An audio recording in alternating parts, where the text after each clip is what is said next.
안녕하십니까, 마니프님입니다. 나는 당신이 주식 공부를 시작했습니다. 독서일기 2일차입니다. 지난 일요일 첫 번째 영상을 올렸는데 135페이지까지 읽었고 제 3장 오늘 들어갔습니다.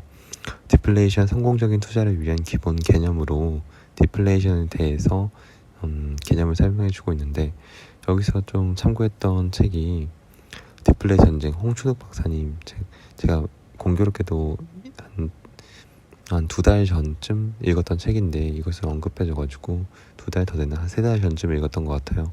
되게 반가웠고요. 그래서 여기에 대해서 제가 어느 정도 조금 기초 지식이 있어가지고 이효성님이 설명하는 거를 조금 더 이해가 쉽게 됐습니다.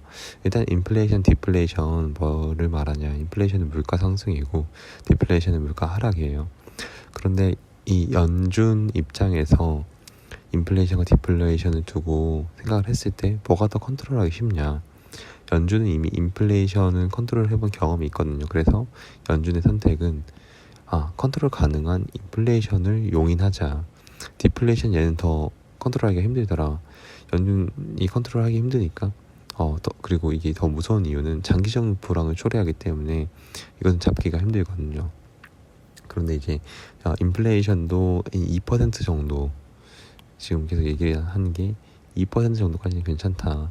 근데 이제 그 이상 6%, 10%, 20% 이런 식으로 이런 걸 이제 하이퍼 인플레이션이라고 하는데,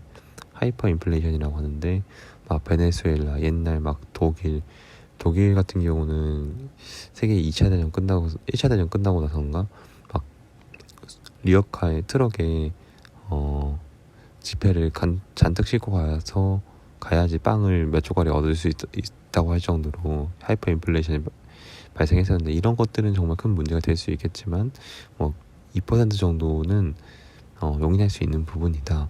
당연히 물가 상승은 일어날 수밖에 없는 거다. 그렇기 때문에 디플레이션이 더 장기 불황을 이끌기 때문에 연준은 인플레이션을 용인하는 쪽으로 전략을 취할 것이다 라고 이해를 하면 될 것 같습니다.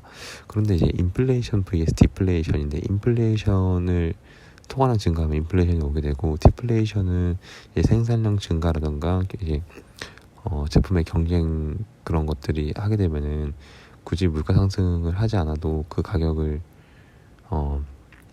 유지할 수 있는 거잖아요. 그래서 물가가 상승되지 않는 이런 두 가지가 공존하고 있는데, 이게 뭐가 맞냐, 그리고 연준은 어느 방향으로 정책을 취할 것이냐, 결론이 나기까지 시간이 많이 걸린다는 거예요. 근데 아이러니하게도 그 기간 동안 자산 가격은 상승하는 상황이 발생하기 때문에 우리가 집중해야 되는 것은, 어찌 됐든 이 싸움이 뭐가 맞는지는 모르겠지만 자산 가격은 상승한다. 그럼 우리가 부동산이든 주식이든 어디든 뭔가 투자를 해야겠네. 이게 지금 이효석 씨가 말하는 핵심인 것 같습니다. 투자를 해야 되는 이유라고 할 수 있겠죠. 그리고 지금 좀 자세히 설명하고 있는 부분이 2020년 12월 파월 의장이 발언했던 건데, FOMC 이제 의사로 같은 경우는 1년에 8번 발표를 해요. 그래가지고 발표를 하는데, 파월 의장이 작년 12월에 어떤 말을 했냐, 세 가지를 기억하면 될 것 같은데, 프로세스라는 말을 많이 넣었고, 퍼시스턴트, 그리고 인플레이션 다이나믹스라는 얘기를 했는데, 1969년 이게 1970년대 얘기를 예로 많이 들었거든요. 파월 의장이 이때 니프티 50라고 디즈니, 맥도날드, 폴라로이드 되게 어떤 한 종목군에 대해서 쏠림 현상이 되게 심하게 상승이 나왔던 거예요. 이때 디즈니 퍼가 76, 맥도날드 81, 폴라로이드 97이었는데 그때 당시 S&P 500의 평균적인 퍼가 19였다고 해요. 그러니까 거의 5배, 6배, 7배까지는 아닌 것 같은데 많게는 3배 내지 거의 5배 정도까지 차이가 났던 거잖아요. 그만큼 이 종목들이 강했는데, 이 결과가 어땠냐, 이 엄청난 상승이 있고 난 뒤에 쭉 내려왔고, 이게 다시 그때 고점까지 올리는 이 기간이 20년이 걸렸다는 거예요. 그래서 이때 샀던 사람들은 1992년이 되어서야 이 가격이 회복이 된 거잖아요. 그럼 이 사람들은 과연 이걸 버틸 수 있었을까? 엄청 고통스러운, 이거 올라가는 건 3년 만에 올랐는데 쭉 내려왔고 20년 동안 천천히 올라와서 다시 또 올라온 거니까 엄청 힘들었던 기간이었다. 그래서 그러면은 지금 다 조심해야 되는 거야. 지금 막 퍼들 장난 아니니까 조심해야 되는 거 아니냐. 근데 이제 1970년과 지금은 다르다. 그때 당시에는 디플레이션 압박이 없었는데 지금은 디플레 압박이 너무나도 크기 때문에 이제 그때와 같이 이렇게 처참한 결과는 나오지 않지 않을까라는 의견이 계속해서 나오고 있는 것 같습니다. 이거는 디플레 전쟁에 대해 책을 보다 보면은 마찬가지로 얘기를 하게 되는데 이건 좀 보면은 그 책을 같이 보면은 더 이해가 될 것 같습니다. 내가 너무 피곤해가지고 지금 책을 더 많이 읽지 못하고 있는데 일단은 정리하는 것까지 보면은 통화량 증가 이게 인플레이션이죠. 화폐 가치가 하락하게 되고 그러면은 이제 인플레이션 종류 두 가지가 있다고 해요.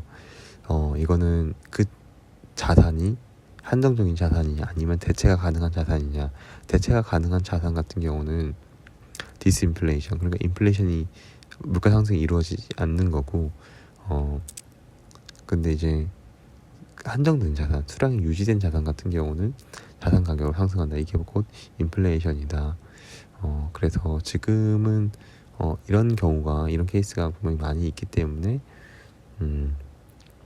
통화량 증가, 유동성 공급 정책을 계속 유지한다고 해도 우리가 걱정할 만큼의 인플레이션 상황이 만들어지지 않지 않나, 이렇게 해석을 하는 사람들이 좀 많이 있는 것 같습니다. 물론 반대 얘기를 하는 사람도 있지만 일단 여기까지 독서 얘기 마치도록 하겠습니다. 네, 여기까지 영상 시청해 주셔서 감사합니다.